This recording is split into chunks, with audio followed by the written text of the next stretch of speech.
So it wasn't any one thing. It was the combination of all the things. And it was really the way it would affect his behavior towards people, attacking people, raging on, roid rage was not uncommon. Today, I sit down with the man accused of stealing BitBoy Crypto. Yesterday, BJ Investment Holdings, the parent company of Hit Network, took decisive legal action in removing Ben Armstrong from the company. That was TJ Shed, who is the CEO of BitBoy Crypto, now rebranded to Discover Crypto, as well as CEO of Hit Network, who fired Ben under allegations of major crimes, which I question him. Substance abuse allegation, misappropriation of funds. Allegation, like specifically, how did Ben do that? Why does Ben say that you stole his son's channel? Carlos Diaz, dude, why in every leaked audio am I hearing his voice? Who is he? Ben disagrees with these charges. TJ should go to prison. Slave. They wanted me to be a slave. This company will be dead in 3 months without me. For sure. And today, in this exclusive interview, I confront TJ on those allegations. Well, he says he's innocent, and your way of help is to kick him to the curb. My only intention with this interview is from a neutral point of view that has a relationship with both parties. Go through these public allegations. I want you to address them. As we begin, I do just want to make clear that Altcoin Daily is all about presenting news that impacts the crypto community in an impartial and unbiased way, as best we can. This controversy between Hit Network and Ben Armstrong certainly fits that role. Keep in mind, these are just allegations, meaning this conversation is not meant to defame or slander, and we invited both TJ and Ben to be guests on the show. Ben has not yet confirmed, but like always, he has an open invitation, and I hope to bring him on very soon. TJ, I've known you for a long time. I appreciate you coming on. Before we get into maybe some of the heavier stuff, you have made a lot of public allegations against Ben. He has done the same to you. I've known you guys for a long time, so I just want to start at the beginning. When did you first meet Ben? Yeah, we have known each other a long time. You and I, you and I probably met around the same time Ben and I met. 2018 is when Ben and I first started talking on Instagram. There wasn't a lot of people doing crypto content on Instagram back then. There was probably maybe, what felt like 10 or 15 people doing real content, and then hundreds of Forex and trading bot scammers. So the real people found each other pretty quick, and we started engaging with each other, sharing content, which soon turned into DM conversations. I was living in California at the time. Ben was here in Atlanta. We bonded over both being Falcons fans, and just started turning into a Instagram chat, which turned into Twitter, which turned into helping each other grow each other's content, small group of content creators, and this relationship grew over time. What qualities do you remember liking about Ben from a business point of view? Because, it's a lot to go into business with somebody. Yeah, there's a lot of great things about Ben, obviously. I mean, he's a very passionate person, very engaging person. He's a very hardworking person. That was something him and I always came together on. We both very strong work ethic, big thinkers, big ideas, and not afraid to go for stuff. So, we bonded and connected a lot on a lot of that stuff early when it came to business. We were very like-minded in the way we saw things and our kind of just do it now mentality. And that's, in total opposition of where you guys are now. So we're going to get into that. But again, just for more context, because I always like more information, the conversation, because Ben had his YouTube channel before you became CEO, but I believe that conversation to bring you on, when was that and what did that look like? I joined him officially with BitBoy Crypto in 2020. And yeah, you're right. He had started the channel and worked on it for a couple of years, 2018, 2019, grew it, did a lot of the early heavy lifting, grinding, a lot of respect for all of that stuff, getting the channel. I think it was around when I first started working with him, it was in 2019. I had a business called Coinbound at the time that would help connect content creators with sponsors. And so we would do sponsorship deals. I think when we really first started working with him, he had around 20,000 subscribers. And so we had done some of that through 2019, worked on a couple little side projects, but officially came on in 2020 to help him kind of late of that year. And And then really at the time, he had kind of, I think, three contracted editors that would basically just do one video a day, and then that was it. And then his sister as an employee. And then I came in and we really started to try to formalize and scale and, get more efficient with what we were doing, bring employees on to handle certain roles and turn it from just a channel into a business. And then during that time, and obviously this was gearing up for the bull run. 2020 had started it a little bit. Big bull run was coming in 2021. We wanted to be ready for that. So we started, again, streamlining our content. We launched the live stream together early 2021. And kind of from that point on, the channel really started blowing up. I think it was around 50,000 subscribers when I joined. It grew to 200,000 pretty quickly. And then over the course of 2021, as you know as well, had a massive growth kind of for the space in general and in a lot of the top channels. Could you talk about a happy time that you can remember, like working with Ben, for example, with me and my brother, because I honestly viewed your relationship as brotherly. You're great friends, I'd always thought. Yeah. And I think you were at one time, but like for me and my brother, I don't know. It's like we set a goal originally to get to 100,000 subscribers. That seemed outrageous to us when we started the channel. And when we did that, just like saying, man, we did this. Or maybe it's just, at night, at the end of the day, strategizing about content. Like, what were some of those happy times with you guys? Yeah, we had a lot of great happy times. I mean, very similarly, we had a goal, at the beginning of 21, we wanted to hit, 1 million subscribers by the end of the year. And I think we hit it in like June or May, and we couldn't believe it, and it was just a lot of goals that we would set that would just get smashed immediately. And we had a lot of great dreams and a lot of good fun times. One big memory that I always hold dear. I mean, again, we met and kind of bonded over the Falcons. I'm a big Gary Vee fan, have been for a long time. And we were having this discussion in our office about, man, like, we need another big why. We've kind of done the initial things we wanted to do in crypto. For him, he was talking about, buying his first house. It's like that was his motivation for being in crypto was, buy my first house or pay my house off, really pay it off cash. And then, when that was done, we're like, we need a big vision. I was like, well, Gary Vee always talks about wanting to buy the Jets. And immediately in that moment, Ben was like, that's what I wanted. I want to buy the Falcons. Like, that would be amazing. Like, that gives me something great to go for. And, it was exciting and it was fun and we bonded over it. And, that was a really good memory that I always have with him. The first time we went into the suite there, there's a picture of us and it's definitely, that was a really happy moment. And something, there was a lot of things over the years that were fun. Hitting 1 million subscribers, that was a big moment on the channel. I mean, there's been several, I feel like almost iconic moments on the channel, just funny things that have happened where we had a lot of fun. We talked a lot of crypto, a lot of people, we made a lot of millionaires on the channel. And that's verifiable, even if the haters say you can't prove them. We've had many, many people come up to us and say, that what they learned on the channel changed their lives. And that always is a great memory to have, and I'll always hold on to that. So let's get a little more serious, a little bit more in the present. And I just want to ask you about your intentions today for doing a public interview, because you and the company have been noticeably quiet other than the official announcement, while as opposed to Ben's side has been noticeably public about everything. So what's the intention today?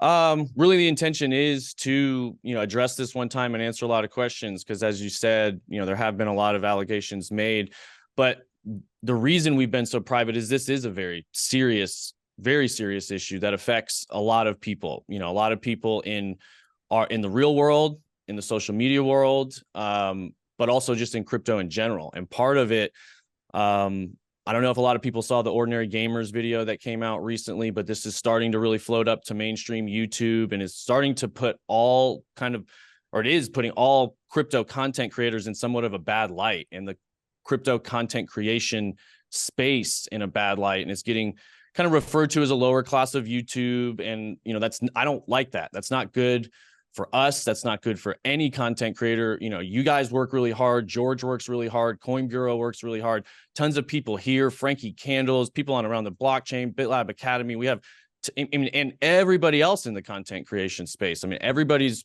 especially in crypto, they're working really hard to make a positive impact, not only for themselves, but to educate people about crypto. And when things like this happen in the public light very negatively, it's a bad effect for everybody here. So we don't really want to be addressing a lot of these things very publicly because it is a very sensitive issue and it is causing a lot of pain and devastation. But at this point, we feel like we need to come out and at least set the story straight, answer some questions, address these insane things that are coming out and really show, what's going on here and how sad it really is, because it is really it's a sad situation and it's a painful situation for a lot of us. It's incredibly sad. And for context for the audience, like for me personally, I feel like I'm in a very interesting position because, like you mentioned, I met you around the same time I met Ben separately. You were living in California. I saw you at the OC Bitcoin meetups. I also started to get to know Ben through conferences because he was a peer in the space. And then obviously over the years and as you joined up, I got to know you guys so much more. And I'm friends with both of you. Like, I'm friends with Ben, I'm friends with you. That's a controversial statement today because the Ben audience will say, that's not right. And your audience would say, that's not right. My only intention with this interview is from a neutral point of view that has a relationship with both parties. Go through these public allegations. I want you to address them specifically. And then also Ben made some stuff about you, and I'm going to ask you about that. Maybe have you address that. And I do just want to say, I hope to get Ben on the channel this week too. I want to keep everything fair. But let's jump right in. Yeah, real quick. I just want to, you said our audience would say that we wouldn't want you to take both sides, and that's not the case. We are not a dividing point. Anybody that wants to have any communication with him, have him on, that doesn't alienate you from us in any way, shape, or form. We're open to anybody coming on our channels, talking about crypto. As long as we want to talk about crypto and adoption and technology and that sort of stuff, then we're happy to have you on the channel. As far as the drama goes, we really want to address this once and for all, and then all the rest of this needs to be handled privately or in court. So that's where we stand on that. So let's jump in. Like, when Ben was first ousted, to me, it was sudden. To everybody, it was sudden, but it made me sad. It made me angry. I felt a little betrayed, even though I didn't have all the information. And a lot of the audience felt angry and betrayed. Can you understand how they would feel that way? Oh, absolutely. I can understand that 100%. A lot of people jumped on CoffeeZilla when he sent that tweet out about me, kind of attacking me. And, my original response was, guys, I understand why the knee-jerk reaction from any YouTuber, any content creator, when they see something like this happen, is anger, outrage. That's not fair. That's wrong. And I can completely understand that 100%, because when you're a YouTuber and you work on a channel and the content, you put all this content out, like, it does become a part of you, part of your personality. You have a sense of identity with it. So to think about that getting ripped away from you, even just subconsciously from looking at another person's situation, it'll trigger something in you. And I can completely understand that. And I know why people felt the way they did. And unfortunately, I couldn't really come out and give a lot of information at the time because it was a very fluid situation and very legal situation and a very serious situation. And I had to make sure I understood what was going on before I really started to address it. And I couldn't just come out and start talking about it on social media. But I can completely understand why, without all the information, it was a angering thing. And then as more information comes out, I think people are going to understand over time, because this isn't just one channel. It's a large business. There's a lot of people involved. And I think I mentioned this earlier, but I want to kind of come back to it. There is a social media world where we see everything online and things are sensationalized. There's a lot of drama. There's a lot of clicks. But then there's also the real world that have real people's lives involved, real families, real livelihoods, real, payroll to meet and rent to get paid and babies that are eating on this stuff and people that get affected by the actions of other people. And there are consequences for those actions, regardless of what it looks like on social media. And that's part of the disconnect we're dealing with right now is, the the public opinion, social media world, and then the real world of legal and employees and a lot of other major serious things that have to be handled with care and professionalism, to be honest. Mm-hmm. And Ben would say the same thing about his employees. You have two different sides, which is what we're going to get into. Mm-hmm. When did the relationship with you and Ben start to erode? What were the first signs? Mine and his relationship, when did it start to erode? I mean, I'd say it really, probably this summer. I don't know about first signs. We've had, blowups in the past, and a lot of people could attest to that, employees in the office. I think the very first time he blew up at me was not long into our relationship. Might have even been before a lot of things were really formalized. It was when I was just helping him. The very first argument we ever got into, I was talking to him about a project that I felt like was a questionable project to be covering. And the specific word I used was cash grab. And he just absolutely lost his mind, raged on me, threw something at me he missed, but it could have hurt me pretty badly.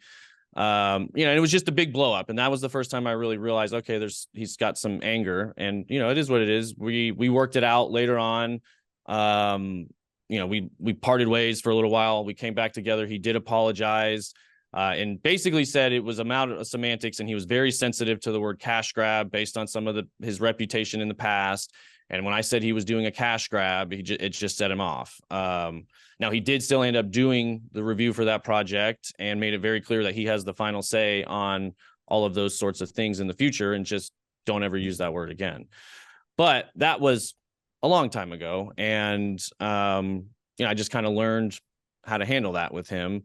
Then there'd been some other blowups and, here and there over minor things. He would say probably semantics over words. He did assault me one time in the office. Okay, wait, we'll get to that. I want to get into all that. Okay, go on. I'm talking multiple different things. Oh, so tell me about it then. So, and this is why I'm trying to set the context. A lot of this is older. Okay. And we have, and so that's what other people have referenced. One time he kind of like pinned me in a chair and pushed his forehead against my forehead. And, it was a rage moment. And there was 5-6 people in the room when it happened. But the more recent stuff, it started to, and I guess the reason I tell you that is I want people to understand, like, this is not, people have worked with Ben for a long time. We've made a lot of allowances for Ben in a lot of situations, and we care for Ben in a lot of situations. And it wasn't until things really started to get out of control that, real problems started to happen. And I would say that started happening for me in around, May, summertime ish of this year, 2023. Because I really care for Ben, and I'm willing to work with him through a lot of different situations. And we have in the past. So you say you care for Ben. The audience is probably shouting. The actions don't show it. So I do want to break that down with you. Let's do it. Why did you fire Ben? We had to remove Ben from the company for a variety of different reasons. The main one was the material harm and damage he was creating, a massive amount of liability exposure to the company, himself, and every single one of the employees within the company. For a variety of different actions, for a variety of different reasons, a lot of the things he was doing was creating massive legal liability exposure for the company. Not just what was listed in those allegations. So I don't know if you want to go through, we've listed the reasons: misappropriation of funds, substance abuse, and employee abuse. That's the main, most of it. And I want to just remind the audience on my end, this is all alleged. There are two sides to every story. But I understand, like, if the allegations are true, then obviously that is incredibly fireable. Doesn't Ben own the majority of the company? I think he mentioned he owns 67%. Yes, he does. He owns 67% of the company. I own 33% of the company. And if we want to go through the timeline of events that led up to the execution of the clause, because it really wasn't a firing, it was an exercise of the a clause within the operating agreement. Okay, tell me about it. The clause, well, you want the storyline first or the, Yeah, or the storyline cause first? Okay. So, unfortunately, like in the reasons we listed, we never mentioned anything about his personal life, his personal choices. That wasn't one of the reasons listed. However, it was part of some of the drama leading up to how we got to the point that we're at. And there is quite a lot there. So I would say sometime in the end of July, one of our head in the finance department, bright young star, he's been working with us for a long time. He ended up quitting the company for moral and ethical reasons. He came to me and basically said, some of the things he was being forced to do by Ben, he wasn't comfortable with. I'm not going to go into the details of those things at this time, but he came to me with that, and he shared with me that he was concerned that Ben had a large gambling problem. And he was sharing me some of those concerns, some of the details around that, and it was quite a lot. So I came to Ben to address some of those issues with him, and he acknowledged them and said, he basically said, yes, this is all true. I do have some gambling issues. I've been trying to handle them. I've been trying to get things taken care of. And it's all better now. I've got it handled. I'm good. I've got it under control, is more or less what he said. Then not long after that is when a lot of this other stuff started really escalating, where, I was hearing his assistant was coming to me with concerns about Ben on the substance abuse level, and some of his behavior she'd been witnessing, and some of the emotional distress that she was in. And then basically one day, it was a Thursday afternoon, middle of August, I was out of the office on an offsite meeting all day, and he started to come into the office and tell a lot of the employees that him and his wife had gotten in a big fight, and that he was going to be leaving his wife. They're going to be getting a divorce. And then Ben did this. Yeah, he came in and started talking to employees about this in the office. I wasn't even in the office. And then he started kind of at the same time also asking people, like, who's willing to move to Dubai with me? And just kind of going around asking a lot of different employees that, and people were like, what's going on? I've no, I'm not moving to Dubai. And they were kind of it was just a very confusing situation. So that next Friday I came, and so that night, actually, this is Thursday night, I heard somebody say, like, yeah, Ben didn't really call me, I don't think, or maybe he did. But somehow I heard that he had been in the office telling everybody this, and I drove by Thursday night, saw his car parked out front of the building. I was like, oh man, like, he's probably sleeping there. I need to go check on him. He probably doesn't need to be alone. I've been through a divorce before. Like, I know how brutal it is, and how confusing it is, and how overwhelming, and just it's hell. I wouldn't wish it on anybody. And I would say, other than this past month, this past month has been the most stressful month of my life, other than when I went through a divorce. But so I drove in Thursday, saw his car parked out front, came in Thursday night late here, hoping to talk to him. I figured he didn't want to be here alone. And unfortunately he wasn't. I walked in and it was him and Cassie here at 11:30, which was a pretty awkward conversation. And I just removed myself as quickly as I could. And then Friday, that next day is when him and I had to have that conversation, where I was like, hey man, like, maybe we can go to the woods for a little while. I know you're going through a stressful time. Like, let's just get away from this. Let's not try to make any major decisions right now. Cause again, I from experience know how confusing and how it does, like, you don't know what's up. You don't know what's sideways. You don't know go to the real. woods. Well, we have a property in Kentucky that his uncle lives on. Okay. And it's like a hunting property with some cabins. And so it's basically like, hey, let's go to Kentucky for a week. We don't have to work right now. We don't have, like, he was worried about a video or whatever. I'm like, just forget about videos, forget about work.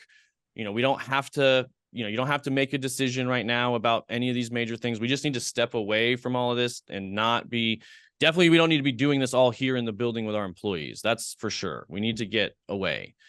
And he was like, he said something like he didn't know if he wanted to. He does a lot of traveling. He just got back. He feels like he doesn't really want to travel right now. So I said, all right, well, whatever. Let's just get out of the office and not, let's just step away from all of this instead of trying to make it all happen all at once. And so later on that afternoon is when we actually talked about his relationship with Cassie for the first time. And where he was basically saying, I basically had to tell him, look, man, a lot of people are aware of that relationship.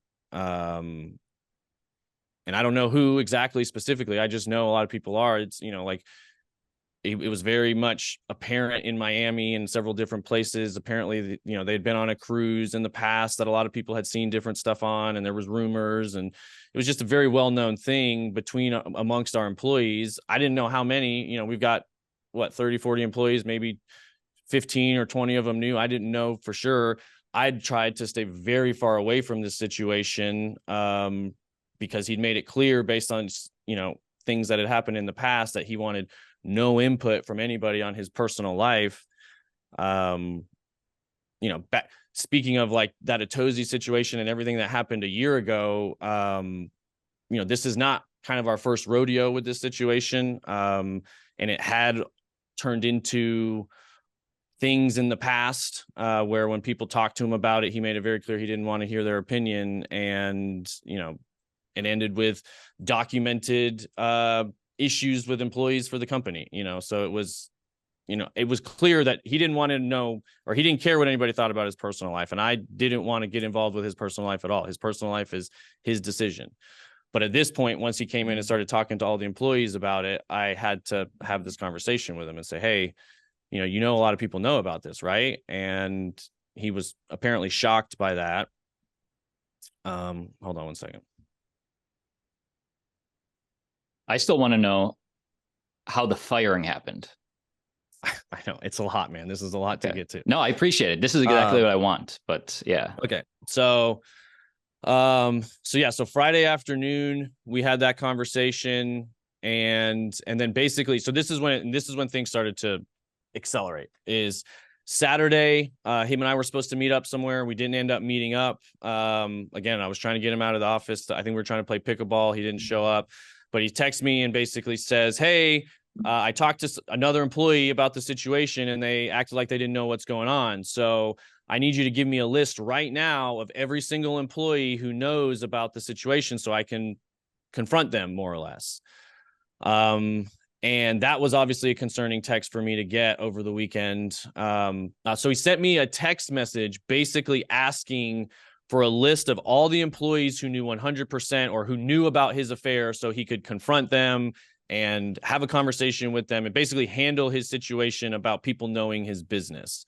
And at this point, that was a very concerning text message to get because in the past, when he had come to me with that request, as soon as he got the information, he immediately went and confronted the employee. It led to an altercation that basically ended up a settlement for the company that cost the company money. And it was a very serious event for the company a year ago. A physical altercation. Yes. Okay. And so when this happened, I got this text message and I didn't really know what to do because I know if I gave him the information, it was going to be volatile. And if I didn't give him the information, he was going to absolutely attack me, or that's what I thought. So I called my business mentor and I just said, hey, Dave, what should I do here in this situation? And he said, you absolutely cannot give him that list. You can't put employees in harm's way. And that's what you need to tell him. When he asks for that list, say, I'm sorry, I just can't put employees in harm's way. And so on Saturday afternoon, I was driving in the car. My wife and baby were in the car with me. I was pulling up to Best Buy. I was going to try to get a TV for my house. And I called him to basically tell him, hey, I can't give you that list. And when I said those words, he went into full rage mode on me and threatened to kill me, threatened to beat me to death, said if I ever come in the building again, I was done, threatened to burn the entire business to the ground, basically threatened to do everything that he's doing right now. Said, I'm going to, I'll go after your dad. I'll go after everybody. I'll destroy the whole business. I'll make sure everybody loses their job. If you don't do what I want, I will make sure everything burns. Which, and I basically told him, I know you will, because I know you, and I know that's how you operate. But I still can't give you this list, and I'm I just can't do it.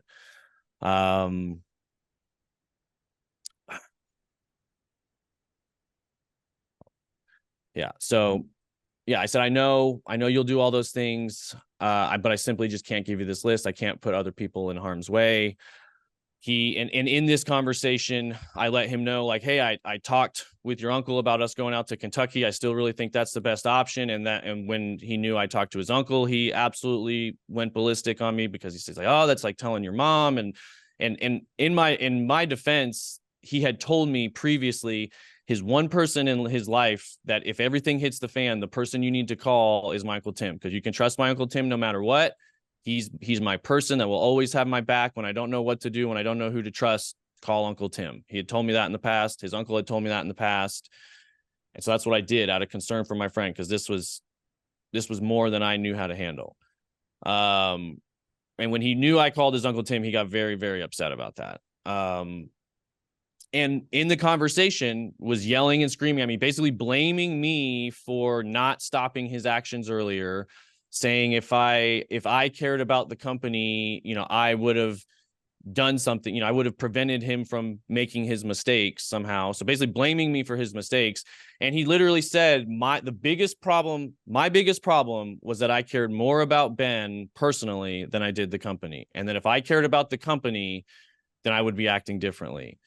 Which hit me pretty hard, because I think I believe that I did care more about Ben than the company up until this point. I care about Ben as a person. I'm not a money person like he is. Like, I care more about people than I do about money. And this is financially devastating for me. This is not a money thing for me. This is standing up for what's right and trying to protect people that couldn't protect themselves.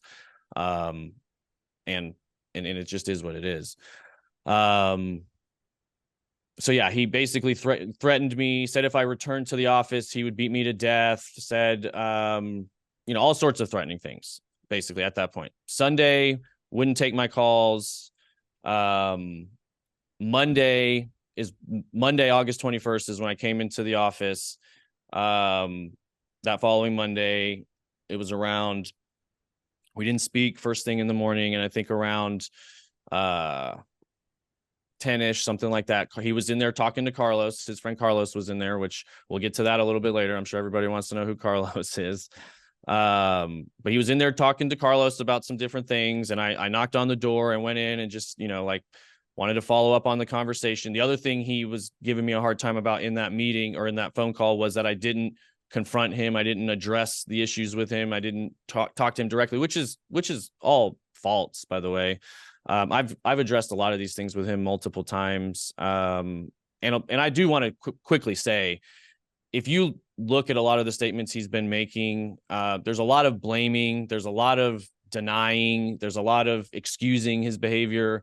But there's not a lot of responsibility for the actions that he's actually taken. There's not a lot of ownership for the things that he's done.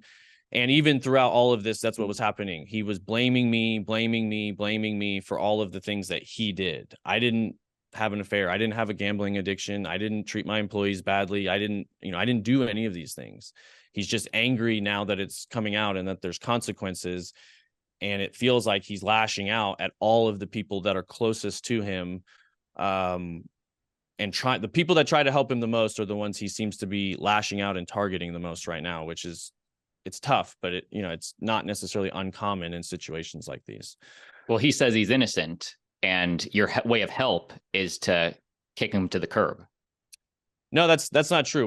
We've never kicked him to the curb. We've always been trying to help him. He couldn't continue within this business, and for a variety of reasons, but we're not kicking him to the curb. We wanted him to get help. We wanted him to spend time with his family. Like, we've been trying to help, and his uncle was trying to help him. Everybody's been trying to help him. So, he attacks me in the office on Monday, attempted assault, came after me full, I went in there to talk to him. I'm just like, hey man, We want to talk about some of these things. Are we going to be able to work together? Do you think we can work this out?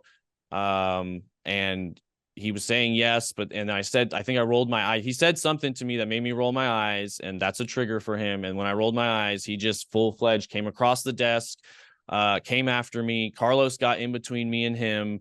He knocked the monitor over, moved a desk over, and was just like seething with rage. Carlos was holding him back, and he was just seething with rage over Carlos's shoulders coming after me. There was about 4 or 5 witnesses that saw this, heard this, whole altercation go down.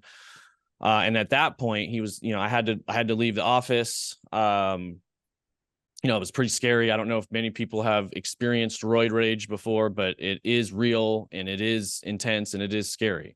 And that was a big part of the substance abuse problems. He's admitted a lot of that stuff. It's not allegations. There's verified witnesses for a lot of this stuff. I mean, he was taking a lot of steroids, a lot more than what he was talking about, a lot more than what he's admitted. And he wasn't taking them the way you're supposed to take them. He wasn't taking them as prescribed. And that's why I rolled my eyes when he said some of the things he said. He made a little excuse, and I was like, come on, man, like, you're abusing substances.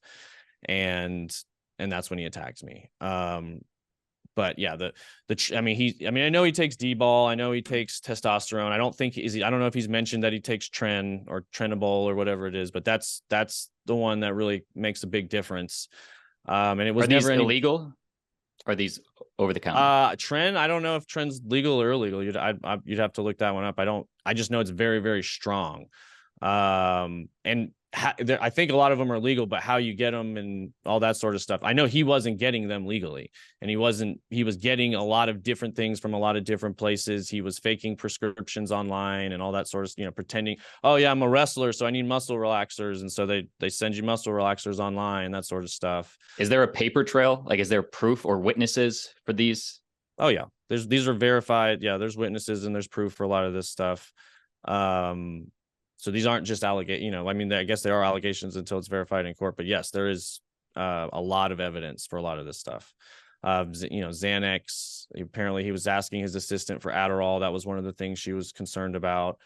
There was a lot of, look, I can understand, I don't know if people know addicts or, I'm an alcoholic myself, so I can very much understand addict behavior. And I can appreciate people and that go through these different things and, have moments and need different things, but it's very serious. The mentality and there's a way you can be abusing substances, even if it wasn't the one you were on before. And you addict-like behavior, if you don't take things the way you're supposed to, it has a bad effect very fast. He would admit to taking, he keeps talking about the diet pills he was taking, which again, I don't know what the specific name of them were, but he would admit to doing the whole prescription in 4 or 5 days, a 30-day prescription in 5 days of diet pills, which is, from what a lot of people say, is a lot like speed. So it wasn't any one thing. It was the combination of all the things. And it was really the way it would affect his behavior towards people, attacking people, raging on, roid rage was not uncommon. Especially recently. So who do you have to talk to overturn? Is there a board? No, well, basically, yeah, I called the corporate counsel, our attorney. That's what I did is I was overwhelmed at that point. I'm dealing with, after he attacked me, I've started to get other employees coming to me with stuff. So like I said, I mentioned the accounting employee coming to me with things, his assistant coming to me with things, his videographer coming to me with things. Now he's assaulting me. And so I was overwhelmed. I called our attorney and I said, I don't know what to do in this situation. I need some help. And that's when he referred to our operating agreement. And when you look through the operating agreement, there was a clause in there that basically says if a member is causing material damage to the company and is harmful towards the company, the remaining members can vote to buy back or to expel that member, and the company can either buy back the shares or dissolve. It's a pretty long clause, so there's details to it, but basically that's what they said, I needed to do. And I was like, wow, that seems very extreme to remove Ben from his own, from his own company. I don't want to do that. Like, that would be a lot. That would be very hard to, that would be very hard to do long term. It just seems so extreme to me. And I didn't want to do it. I'll be honest. I did not want to have to do it. And so I told the attorney that. I said, what else could we do? And he said, well, at this point, because he agreed, this is a big decision to make. Why don't we come in, and why don't your counsel come in and talk with some of the employees and determine if this is really, serious, or if, we don't have to do this. So they came in and started taking some statements, and the amount of information that came out in those statements was just absolutely overwhelming. I mean, I don't know how many they got. I mean, it was basically when people started making statements, things started just rolling out. And then at that point, I still didn't really want to execute this provision.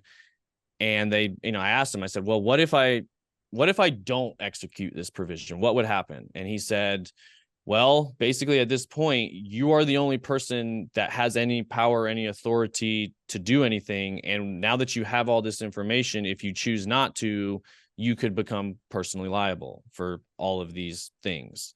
Some of the information are things that have been out there in the verified complaint. A lot of the information that came out in the statement haven't been mentioned or talked about at all.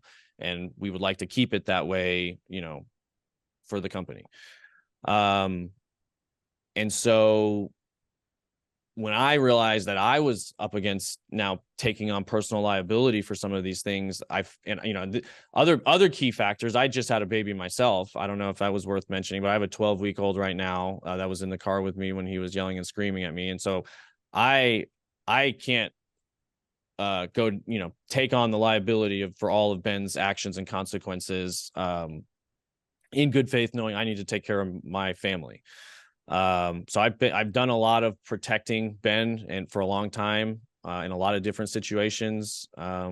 Maybe some might even say enabling, but at this point I had to do, I couldn't take on his liability anymore. And so I had to, with tears in my eyes, sign that paper that executed that clause, which basically said the company is going to be buying back 67% of Ben's shares at full price, at full interest rate, as of this day. Over a 60-month period, basically they will be buying out fully all of his rights. So the provision very clearly said, if, when the vote happens, there was two members, me and him. The member who's getting voted on doesn't get to vote. So I was the only remaining member. I mean, I'm no lawyer. Isn't that more like a partnership? It's like, I guess you have to have reason, right, to do it, which is the differentiator. Right. Why not quit? Isn't that more common practice for a CEO who's not happy with the direction of the company to quit? And that's how you save face. Well, I wasn't just the CEO. I was part owner too. And it's not just one company. It's several companies. And it's a lot of investments. And unfortunately, if I had just quit, it would have still left the company and every single other employee with an insane amount of exposure. So it would have been, if I quit, basically, if I took the money, I would have been just taking money and letting everybody else go down. And that didn't feel like the right thing to do for me. And he did try to get me to do that multiple times. He tried to pay me off, buy me off, just say, look, just take this money and go home and look the other way. You'll be happier. But I couldn't do that for all of the other employees, knowing what I knew at that point. It was just too much. And like I said, it wasn't about the money for me. It's about what's doing, I think, it's about what's standing up for what's right. And doing what's moral. Sorry, go on, please. No, just doing what's morally and ethically the right thing to do. In retrospect, seeing how big this got, do you regret not just quitting and then just going public on your own? Would you have changed anything? No, I would not have changed anything. I knew most likely it was going to come here. Like I said, he told me he was going to do this at the very beginning. I feel like this is still the right thing to do. We're going to get through it. And, it's standing up for what's right is never the wrong thing to do.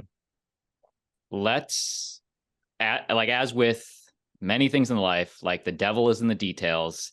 Details matter. We've mentioned some of it, but I want to go allegation by allegation that's already public and get your basis for them. So we sort of talked about drugs already, but let's just start with misappropriation of funds. Like specifically, how did Ben do that? There was a variety of ways he did that. I'm not going to get into all of them. One of the ones that was cited in the complaints, we had a lot of NFTs, Bored Apes, Mutant Apes, several other NFTs that were company assets that he would basically leverage. You put up collateral, take a loan against it, use it for gambling, and then lost the asset. So he lost several $100,000 worth of NFT assets. We also had our corporate portfolios that we used to show and do videos for. I mean, we would do a portfolio video every Friday. And then at one point, he more or less just drained all those portfolios, sent those to stake. So a lot of funds disappearing to different places, unauthorized movements of funds, to personal, business funds going into personal places or to gambling places, as well as, all sorts of stuff on travel. And, there's a lot when it comes to misappropriation of funds. But to be honest, I don't really want to go into too many of those details for a variety of reasons. Yeah. So you no longer have the Bored Ape? No. With two Bored Apes. Ben will say, I've heard him say that he owns 67% of the company. So he's entitled to an equity draw of 67% of the assets. If he wants to do something with it, it's his company. He is entitled to a 67% owner's draw, and he's taken well more than 67% of his owner's draw. So that's not how I think the biggest issue with a lot of this is Ben really doesn't understand the difference between himself and the company. He says, I own 67% of the company, which is true, but he acts like he owns 100% of the company. And when you own 67% of the company, you can't just do whatever you want with all the assets all the time. So he took an owner's draw home every single week. When I said he withdrew millions of dollars from the company, it's because he did. Millions of dollars from the company he took home personally. And that's for his 67% of his owner's draw. That doesn't mean you can do whatever you want with the corporate funds and the corporate balance sheet. I mean, you understand business, the difference between a corporate treasury and your personal bank account, right? 100%. Honestly, I think I don't know why Ben would have given up this control. I guess there was no following at the beginning, but it's like, if it's his vision, he is the main guy. He chose to give that up in the beginning, and then the chickens come to roost now. Thoughts? Yeah, I guess. I mean, I don't. What do you mean by that? No, I'm saying that I was saying it's on him. If it was, it was my way of agreeing with you that in this corporate structure, then he has to abide by his own personal stuff versus the corporate stuff. If he just owned all of it, then he could do whatever he wanted. But the minute you put in the corporate structure, then you have other right. As soon as you enter into any kind of partnership with any other party, whenever there's any other interested party in the agreement, you have to abide by the operating agreement that you sign. And that's basically what this comes down to. Let me lay out Ben's argument, because again, the goal here is just to be as fair as possible. I think, and I hope to have Ben on this week, but it's not confirmed, but I think this is something like what Ben would say. He would say that there was a stake deal, which him and Cassie brought in. He was getting much more than what a couple Bored Apes were worth, $1 million a month. He would say that he made money for the company. All his shows were successful. The smaller hit network shows that were your idea, potentially, they're not bringing in money. If he is responsible for bringing in the majority of the earnings of the company, if he's taking home a lesser amount, it's a non-factor. But he's not taking home a lesser amount. He was taking home tons of money. That's my point. So transferring him from his account over the business account to his personal account. Yes. He was getting paid regularly, his owner's draw. He'd withdrawn well more than 67% over the years. Does that make sense? Yes. So he actually owed the company money. and then he was withdrawing more from the company treasuries. I would assume that, it all comes down to proof. And if all these transactions happen on exchanges, from the business one to his personal one, however that happened, then there's evidence to support that. And that's more easily provable in a he said situation. Yes, absolutely. I mean, almost none of our statements we're making don't have evidence behind them. That was the entire purpose of having the attorneys take statements to begin with. They took statements, they followed up on the statements, and we've been, collecting information ever since. Substance abuse allegation, to me, those are the biggest two: funds and substances. We mentioned some, but like specifically, what were the main substances that you are alleging?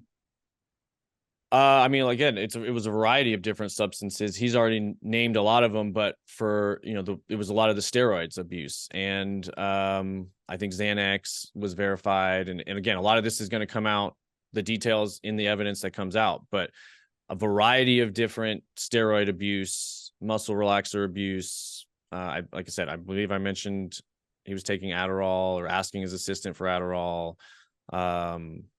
And more. So for me, it was the behavior effect of the substances, the rage, the mood swings, the bizarre choices. So that, that's where the substances come from. A lot of that's self-admitted by him. So like when Ben took the drug test and posted it online for all the hard drugs, that weren't the drugs in question? Those weren't the drugs in question. No, nothing on that drug test were the drugs in question. And really, there was a lot of other questions that came out about that drug test as far as the validity of it. This is a rumor I sort of saw in the comment section that the real drug here is fame. And when Ben got a taste of fame with an addict mentality, that's really where stuff started to go downhill. That's an interesting take. Ego, you could say as well, has played a big part of this. And I do think a lot of people have seen changes on the channel over time to behavior. Was it the fame? Was it the substances? Was it the variety of other things? Like that's anybody's guess. It's probably only Ben can answer that. But there is no doubt Ben Armstrong today is not is not the same Ben Armstrong that used to run the channel. And that's okay. He's on his own journey. He's evolving. And he's be the first one to tell you that. I think he has said that. So I think so. I think I've told him that, like when we were in Dubai over a year ago, just saying like, dude, you're more of a shock jock, boorish. That's more of your character now. And I thought he was just going for shock jock, obviously. Now there's these allegations. If Ben said today, I will go to rehab, I want the original deal, whatever that was, would you still be open to that? Yeah, I think so, to be honest. I've always been open to that. He was originally talking about taking some time off. I'm always open. I've always been open to talking with him. I've always been open to negotiating with him. We just had to get it into the right setting. It was interesting. He played that call last night, and then he cut off the end where I said, like, hey, I hope we can talk tomorrow, or soon in the right setting. We just need the right parties present, like counsel present. That's all we need to do to get this worked out. And unfortunately, he hasn't ever wanted to let attorneys engage with each other. He's been trying to do all of this publicly. But yeah, I mean, everything's always been negotiable and on the table. It's just we have to execute. We still have to go through the steps in the operating agreement. That's the rub. That's what he's been trying to stop the whole time, which is basically we have to get an appraisal of the business, evaluation of the business, and we have to agree to the price to pay him out. And whatever that price could be totally negotiable with us. The assets that get exchanged to pay that could be totally negotiable with us. Like, he was so upset about the trademark, which again, the trademark isn't in my name.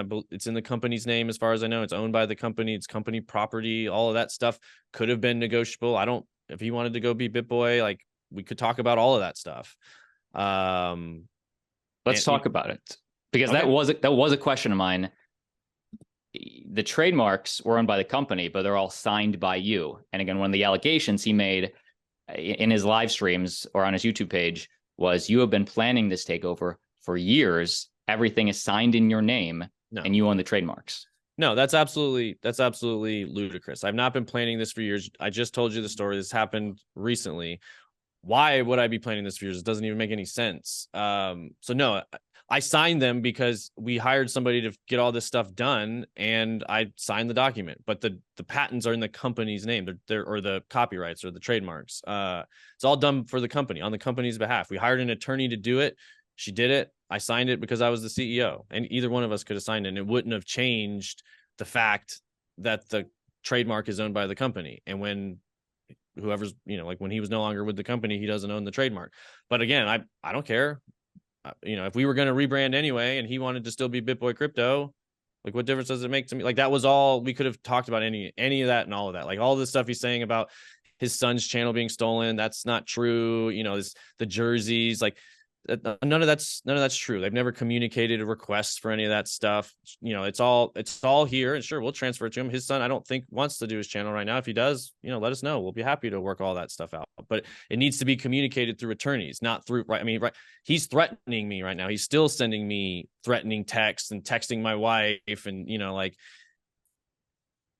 we just got to get to a point of sane communication. And unfortunately, we've never been able to do that throughout this whole process. It's been a battle. I've been trying to do that with him. Like I said, his uncle came into town for a week and tried to talk to him and call him and, and get him to go to rehab, get some help, whatever it was. And he's just been unwilling to listen and receive help from almost anyone.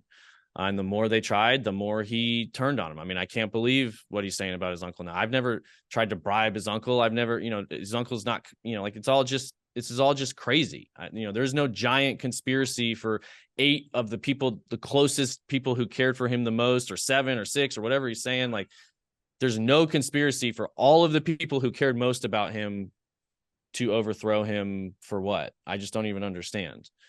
So that's what's very frustrating for all of us in this situation, is it's causing, I mean, we've been going through hell here for the last 3-4 weeks, people in tears, playing counselor every day. Like I said, getting threatening messages, all the hate that's getting spewed on social towards us it's a lot for a lot of these people. It's a lot for me. I would not wish this on either party.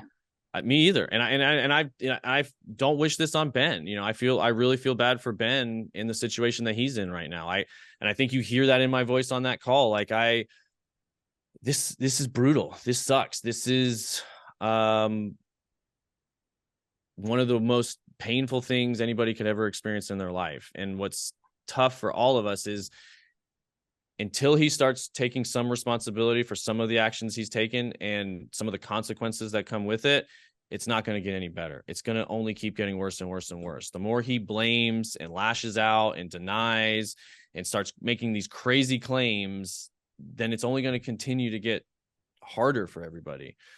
And that's just the reality of where we're at right now. So we still want to move forward. We still want peace. I would still love for our legal to get in touch with anybody on his legal side. But again, as far as we can tell, I don't know if there is. He had somebody at one point when he brought his case against us, and that guy hasn't been responding. So, at every point we've been trying to get to, like, hey, let's get to calmer heads and get to the table and figure out how to put this away peacefully and out of the public eye. And that's really what I want to stress. Like like I said at the top of the show, the fact that this is getting so mainstream is not good for us, not good for, you guys, anybody. So, not good for crypto, especially content creators in crypto. So we really need to move on, which is why I'm doing this interview. We're going to say our piece this one time, and then everything on Discover Crypto going forward is going to be all about crypto, all about education, and all about getting ready for that next bull market so we can all make some money.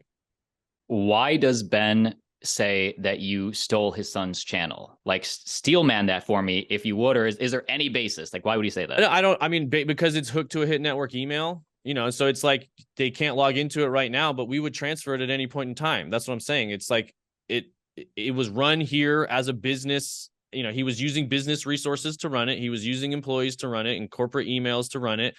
And it was just, it's at the bottom of the list of all of these assets that we're going to have to talk about. So it's like, he's very focused on very specific things that sound bad, but it's okay. If you want it, take it. Nobody's fighting for that channel. And again, I don't know if his son's asking for it. His wife, I haven't seen any request for it in any way, shape, or form. But if they want it, like as soon as I saw that they wanted the jerseys and the pickleball net that he was complaining about, I said, somebody send that stuff to their house. Like we're not trying to be petty. We're trying to run a business and we're trying to protect all the people here. There's two more allegations. We're not going to spend too much time on them, but I just want to define them. One was attempted assault, or was it assault? It was is it the event you already briefly mentioned? He came at you. Yeah, the attempted assault is the one in August 21st that I already mentioned. Yeah, and there were witnesses. Yes. Okay. And that's why he's changed. I don't know why he's changed his story now to Carlos tackled him. But there were several witnesses that saw him come after me and Carlos holding him back. So it's just, there's several witnesses.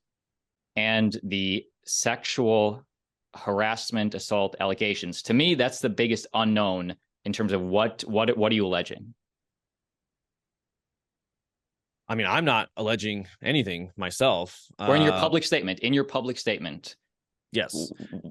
There are allegations against him for both sexual assault and sexual harassment. And people brought that stuff to me. And, I guess what is your question specifically? My question is that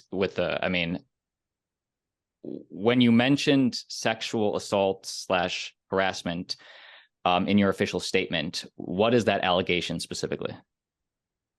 That is a very real, very serious allegation. And it's verified. There are witnesses. And that's something that will be playing out that shouldn't be taken lightly. I feel like a lot of people have been glossing over that the whole time. And it's very serious, and it's not a joke. I've heard Ben say something like, "Oh, I humped, Nick," or something like that. That is what he is saying. I don't think he's saying it's trivial. He didn't say this, but maybe like just horseplay or something. Are you guys talking about the same incident? There's more than just that, is what I'll say. And there's a lot to it. And it's not, and like I said, it's not a joke. And if he's saying that's a joke, it's not funny, but that's not the main point. I'll say that. Is the allegation against Ben and a guy or Ben and a girl? It's against Ben and multiple men. And do you think you're not alleging that Ben is like, why would he do that? Like, you're not alleging that he's gay. He's having an affair with a woman. So what is in your opinion? I mean, you'll have to ask Ben that. I have no idea why he would be doing what he's doing. Like I said, there was a lot of employee abuse going on. Some of it sexual, some of it not. And I have no idea why anybody would be treating other people this way. I was shocked and appalled when I heard a lot of the statements. And I couldn't believe how much it was that I didn't see for how much I was around. It was just shocking. I don't even know how to describe it. Let's talk about the incident that has been more public. Not that this has to do with that allegation, but his relationship with Cassie. Both parties have talked about that. In your announcement firing Ben, Hit Network felt it was important to make his public affair known. Why is that? No, actually, that's not the case. We didn't make that. We completely left that out of the public statement. That was never mentioned in the statement. Because I didn't think it needed to be known. I wanted all of that to be private. Ben has been the main one that has made that the focal point of all of this. He's been the one talking about that the most. He's been the one saying everybody's jealous of Cassie for some reason. He's been talking a lot about the affair and a lot about Cassie, even last night saying, it's ongoing and she's in the middle of all of this and all that stuff. It's, it's bizarre to me.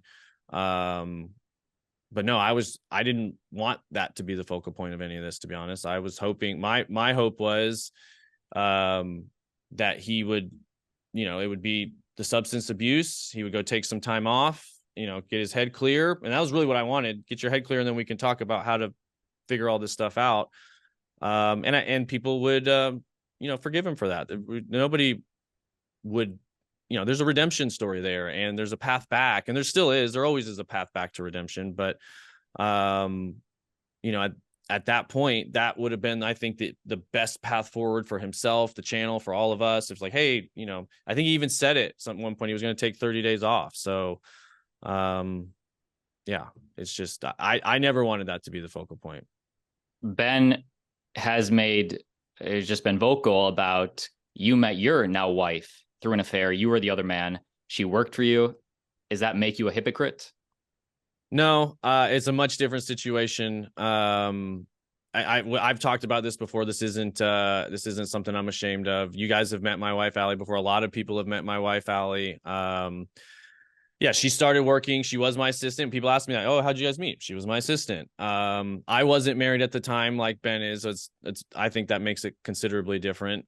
He might disagree. My wife was married when she started working with us. She was in the process of getting her independence. She was separated from her husband within about a month or two of taking the job.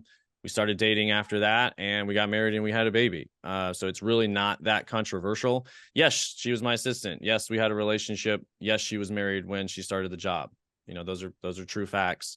But it didn't affect my work in any way. It didn't affect her. And again, she got a divorce. We got married. And it wasn't an ongoing affair, which is, kind of what Ben has going on right now. Sounds like love. Thanks. Even though, so I guess this isn't part of the official allegations to remove him from the company, but dude, a lot has been talked about of Cassie's $50,000 a month. I just want to clear it up. It seems like you agreed to the 5%. Is that correct for the $1 million a month, or is that incorrect? It does seem that way, doesn't it? There's a lot. I'll just say there's a lot more to that story. They're showing half of the receipts, and you'll just have to stay tuned for that one. Okay. Were you under duress? Were you much so? Yeah. Okay.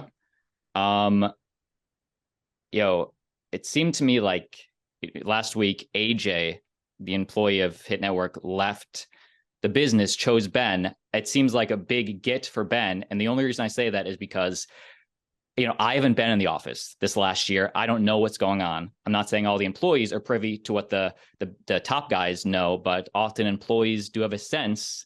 They hear the talk. What are your thoughts about AJ choosing Ben? AJ, he was following his heart. That's what he told me. He feels like he was caught in the middle. He didn't really know what to do. And he said it was somewhat of an impulse decision, and that's what he did. He still hasn't talked to me about it. We haven't had have a chance to have a conversation about it yet. Which kind of hurt that he didn't at least tell me. But I'm not going to say anything negative about him. It is what it is. He's on his own journey, just like Ben is, and he was doing what he thought is best for him and his family. And I hope it works out for him. I really do. Absolutely. He did mention later on he thought the office, the BitBoy Hit Network office, was cliquey. And there was a sort of a more of a toxic, I don't know, atmosphere. Maybe I'm putting words in his mouth, but he mentioned something like that. Is there any weight in your mind to the office was cliquey? Not in my mind. I haven't experienced that at all. I'm not sure what he's referring to, but I think he was saying that when he went on the book tour with Ben, he was doing his own social media, and some of the employees didn't like that he was making it so much about him. But you guys encouraged people to post. Yeah, no, there was some of that when he very first started. It was, people, he was trying to get, clout chasing, as people say. And Ben had a conversation with him about it, talked to him about it. It wasn't that big of a deal. So, I mean, that happened, but it's not the end of the world. We do encourage people to post on their own social media. So I would also applaud that. That seems like what that's the Barstool model as well. But let's talk about Carlos Diaz, aka Larry Smith. Dude, why in every leaked audio am I hearing his voice? Who is he? Yeah, that's what's so funny. Carlos Diaz is Carlos Diaz. He is a community member. He's a friend of Ben's. He's an investor. So he's been somebody that's been watching the channel for a long time. He'd say he's part of the Bit Squad. Came out to one of our first meetups. Took a picture with Ben. Kind of got to know Ben then. And then one day Ben had said something on the live stream, and he's been here a lot. He's told this story so many times. A lot of our employees are probably sick of hearing it, but Ben tells this story on the live stream. Hey, if anybody in the Bit Squad lives in this area, like here's our address. Feel free to come on through. And so he stopped by the building, started to get to know us. And again, really started to create a relationship with Ben, and he's been an investor. He knows a lot of people in the entertainment industry, in athletics, basically a lot of different celebrities, Major League football players, baseball players, producers, all that sort of stuff, especially in the Atlanta area. And, he's just kind of been a fan and a champion of Ben for a while. He bought tons of the Catching Up to Crypto books to try to help him make bestseller. He says he's got thousands of them in his house right now, and just giving them away to everybody, and has invested in a couple different projects with Ben, and just really believed in everything Ben was doing. And Ben would come to him with projects and ideas, and Carlos would invest, and he'd help try to get other people to invest. And so he's basically just an investor, more or less. And he's been a friend to Ben and has been trying to help him through this situation, much like, many of the rest of us. Does he work for Hit Network or BitBoy, the entity? No, he's never worked for Hit Network. He never has, not BitBoy, nothing. We've never paid him anything. So he's no way business, associated with us at all, other than he's invested in similar things. A big allegation is that was the guy that threatened Ben's life, and the audio recording says something about like under the jail. And I looked it up on whatever that website is, slang.com or whatever. It does say that means a really hard jail sentence or something, but some people could interpret that as a threat of your life. What's your take on that? I think it's bizarre. I think Ben's really trying to spin a narrative that fits the situation that he's in. Nobody's ever threatened Ben. I don't think he's afraid for his life. Maybe he is. I don't know. You'd have to ask him about that. But I do think that might be something he's told his wife and his kids to get them to cooperate. But no, Carlos has never, I think I know what under the jail means. It does mean or under the, whatever you said, under the, means a hard prison sentence. Like, it's not, I don't put any relevance on many of his statements, especially the recent ones. Dude, if you would allow, let's talk about the Lambo. Mm-hmm. That's a point of contention, at least on Ben's side. Did Hit Network take possession of the Lambo that Ben drove? This whole Lambo thing is so stupid. I don't know where he stands with the stupid Lambo. Like, it's so ridiculous. We never stole it from him. We never took it from him. Yeah, it's just absurd. Yo, we're getting towards the end of this. Again, I really appreciate you taking the time. This is something you don't have to do. I appreciate the transparency. So in my final few questions, again, I'm trying to think about what Ben would say in this he said situation until the courts see the real evidence. But Ben says your father was CFO of Hit Network, mismanaged the books, and this is a cover up for you guys of embezzlement.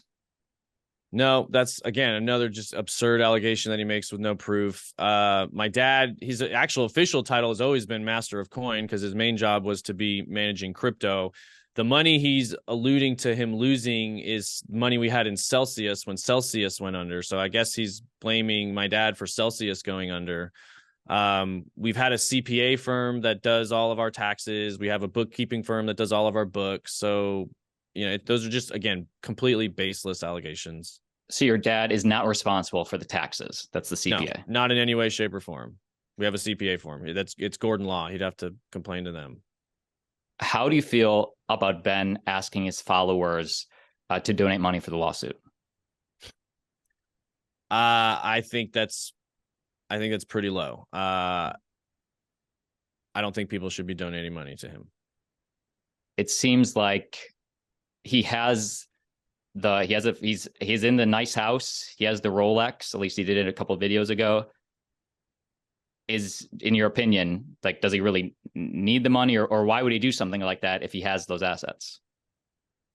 I think he wants them. I think he wants the money. And he doesn't want to sell the assets. This next question, this is actually the last big question, but then I want to talk about Discover Crypto. If you can, why did JChains leave the company? That was a friend of Ben. It seemed to be an issue. Yeah, that was the issue I referred to earlier in the interview with the employee. Oh, okay. So JChains was one that had expressed some concerns about Ben in the past as a friend to Ben, and tried to talk to Ben as a friend when he had some substance and, decision making issues a year ago, and that's what happened to him. You guys, I believe Ben says there's no buyout. I think I've heard there was a buyout. What could you say what that was originally? The buyout is we're getting a valuation done, and he's getting completely bought out for the full value of the valuation, and a certain amount per year though, or was there something like that, or no? Yeah, it's paid out over 5 years. Basically, it's the valuation has to be done. So there's an appraisal process that's happening right now, and he's been trying to fight this the whole way through. So he's not making this, he's slowing this process down. But an appraiser comes in and determines the valuation of the business, and then he gets 67% of whatever that number is. If Ben said today, I want to take up that offer, that's still on the table, the buyout on those terms.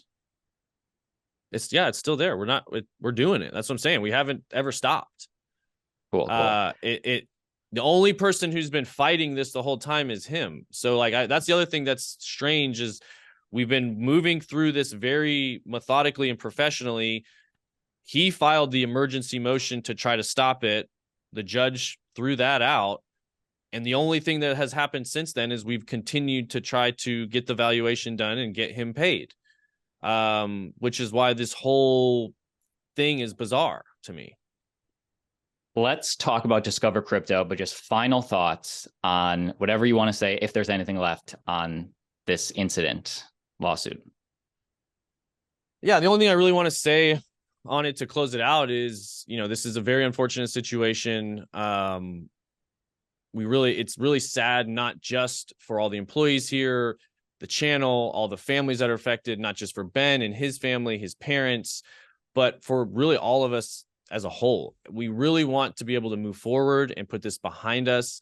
We really want to stress there's a lot of really good people that are still here, that do care about crypto, that work really hard to bring good information to the forefront so other people can learn about it, and hopefully it impacts their lives in a positive way. So we really want to shine a good light going forward and try to focus on the light. I feel like Ben's focusing on a lot of darkness. And everybody here at Discover Crypto and Hit Network going forward, we're going to be looking at positive, bright, light, good things. And that's the whole purpose of why I came on here today. I hope we answered a lot of the questions so we can just put it behind us once and for all. I hope my version of events is logical and it makes sense, even though it might seem extreme and it's difficult and it's sad. I hope you guys can see why it had to be done. And I hope you can see that the choices he's made since these points kind of demonstrates the decision-making process of why it didn't seem rational to continue on the path that we were on. And if you don't, hopefully you can come around over time, but our goal here is to move forward. That's all we want to do. It's painful. It's sad. But we want to look up and we want to look towards the future. I appreciate you saying that. I appreciate you coming on. And I think, in my opinion, the biggest thing that hurts the audience is a lack of information. So even though a lot of this is a he said situation until the courts, suss it out, I just want all the information. So I appreciate you sharing that with us. You didn't have to. Next 5 years, where will Discover Crypto be? Next 5 years, Discover Crypto, man, we're going to the moon. It's going to be great. We're going to be broadening things out to a lot of different creators. We're going to be bringing a whole lot more onto the channel. We're going to be a lot more collaborations. We're going to be getting into more niches within crypto that we haven't touched on as much in the past, maybe like mining and some of that kind of stuff. Not crazy, but having more areas that maybe didn't touch the channel outside of just news. So we're really excited about how to do that across not just YouTube, but a lot of other social media platforms that we have. We've got a lot of creators coming to the building now to do in-person content. We're going to be building out more studios here at the Hit Network facilities to make space for lots of collaboration. So we're just really excited to collaborate and try to move the entire space forward in any way we can. I'm really glad you guys are switching it up, only because, you know, firing a Joe Rogan from the Joe Rogan Experience, you're not going to have the same viewers. If Jamie tried to take over, lose viewership immediately. So switch it up, make it a different show, because the people that are subscribed in the last few years, they subscribe for Ben, in my opinion. So I'm happy to see you guys transitioning. I'll put the link for your stuff down below, but final thoughts for the Altcoin Daily audience. Final thoughts for the Altcoin Daily audience. I just really appreciate any support you guys could offer us. This isn't, like you guys just said, this isn't going to be a simple path forward. We're going to need a lot of support from the industry. So if you guys care about good information and good content and good news, and you can come over and show us some support, we'd love to have you there. And we'll see you at the top. Thank you, man.